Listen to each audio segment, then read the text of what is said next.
do jeito que deveria. Não somente isso, como a formação do que a gente percebe aí, desses cânions, coisas fantásticas. Dá para ter uma ideia que as árvorezinhas lá em cima têm 5 metros de altura, né? Dá para ter uma ideia do tamanho do buraco que foi cavado ali? Então é um negócio fascinante a respeito disso. Não somente isso, como um dilúvio universal teria produzido estratigrafia, ou seja, camadas em todo lugar desse planeta. Não é verdade que qualquer lugar que a gente vai, você encontra aquelas camadas de terra? Você passa na beira de uma estrada, cortaram um barranco para fazer a estrada. Olha ali assim, você vai ver umas camadas. Às vezes você está andando na beira da praia, perto de uns barrancos, você olha, camadas.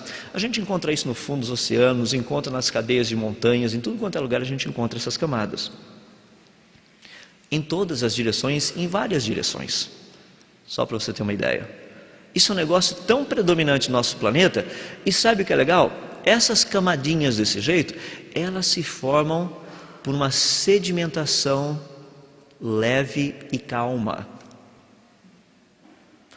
Aonde você encontraria uma sedimentação leve e calma? Você fala, não, no dilúvio tudo estava turbulento. Peraí, mas depois que o negócio aconteceu, a água ficou toda por aí, não ficou? Aquela lama e aquela montoeirada de sedimentos, todos em volta, misturados com a água. O que a gente tem 2 vezes por dia? A gente que está aqui do lado da praia. Maré alta, maré baixa. Maré alta, maré baixa. Isso é um negócio importante, a gente precisa estudar essas coisas aí para ver o que teria acontecido. Vamos ver esses resultados de uma forma mais específica. Agora, estamos e entramos na área da acomodação. Então, para onde foi toda a água do dilúvio? Está aí fora. Quem quiser tomar um banho na água do dilúvio, amanhã passe ali na praia, dê um mergulho, você fala para casa, fala, olha, a conferência foi 10, eu até tomei banho na água do dilúvio. Pode chegar lá e contar, pessoal, porque é verdade. É a aguinha do dilúvio que está aí fora, perto da gente. Vamos dar uma olhadinha hoje. Já mencionei aspectos geográficos, o quê? O Grand Canyon, um deles. Outro, as montanhas rochosas, tudo isso aí resultado. Estratigrafia, tudo isso o quê? Resultado. A crista oceânica, resultado. Todas essas coisas são resultados que nós vemos hoje do que aconteceu lá atrás. Mas tem alguns resultados que não são vistos assim facilmente. Por exemplo, as iedomas. As iedomas são umas coisas meio estranhas que você encontra muito na Sibéria. Você tem solo, você tem gelo, daí tem solo de novo em cima, daí tem gelo em cima disso. A hora que você vai perfurando.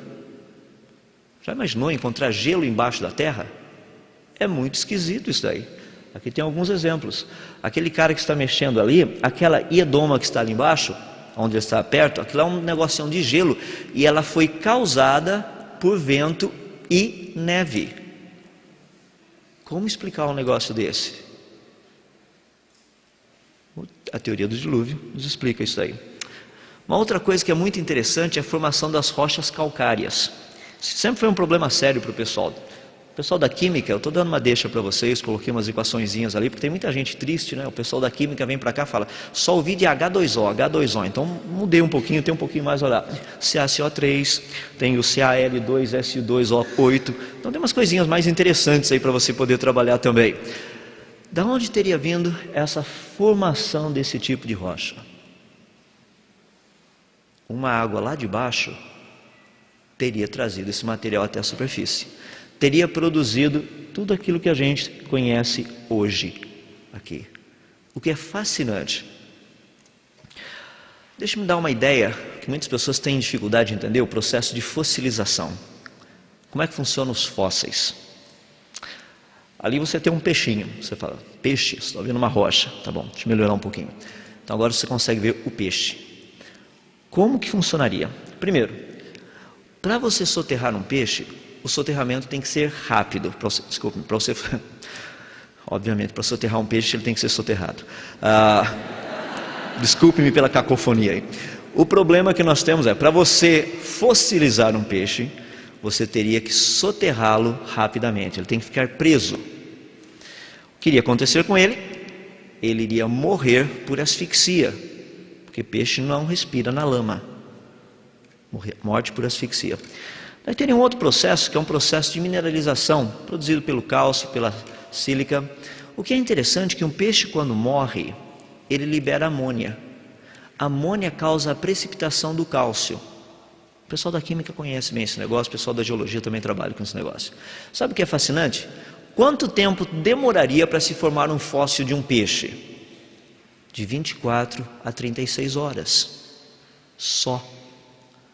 As pessoas acham que fósseis demoraram milhões de anos para ser formados. Se demorar muito tempo, o animal se decompõe, a planta se decompõe, não tem nada para virar um fóssil. Tem que ser rápido, para poder guardar a forma e a estrutura. Esse é o processo de fossilização.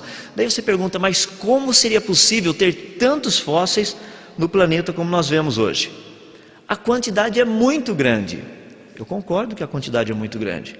A única maneira de explicar isso é o que o pessoal geralmente trata e fala, só poderia ser um dilúvio. E muitos dos evolucionistas hoje acreditam em vários dilúvios locais. Não num só local, tá? Em vários locais não ao mesmo tempo, em vários locais, não ao mesmo tempo.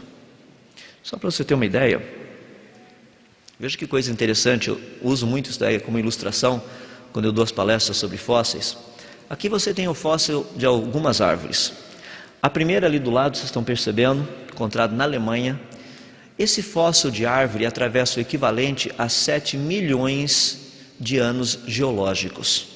Já imaginou uma árvore ficando inteira ali 7 milhões de anos, sendo soterrada gradativamente e não ter morrido? Eu ia ficar sentado igual o Lhama ali fora hoje à tarde, olhando essa árvore ser soterrada. É impossível um negócio desse. Do meio aqui, deixa eu deixar bem claro, aquele negócio de amarelo e azul não é o fóssil é o pretinho ali do lado, só para esclarecimentos.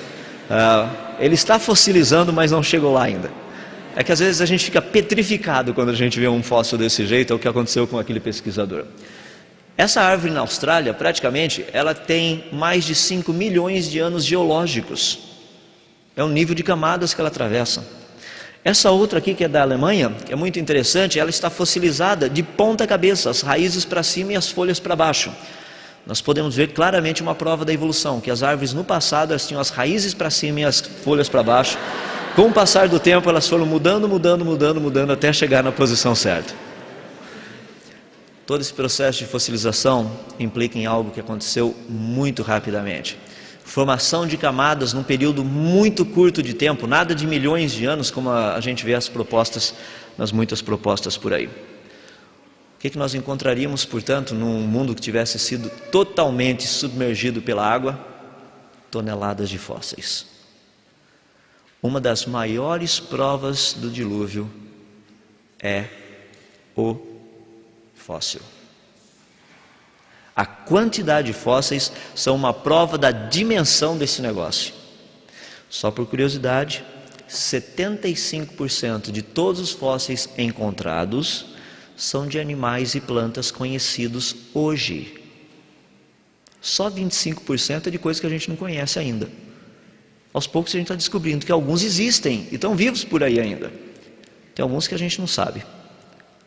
Mas 75% praticamente é de coisa conhecida. Fóssil de camelo, fóssil de cavalo, fóssil de jacaré, fósseis de ser humano, toda essa turminha aí. Mas o problema que nós encontramos maior nisso é o problema da coluna geológica.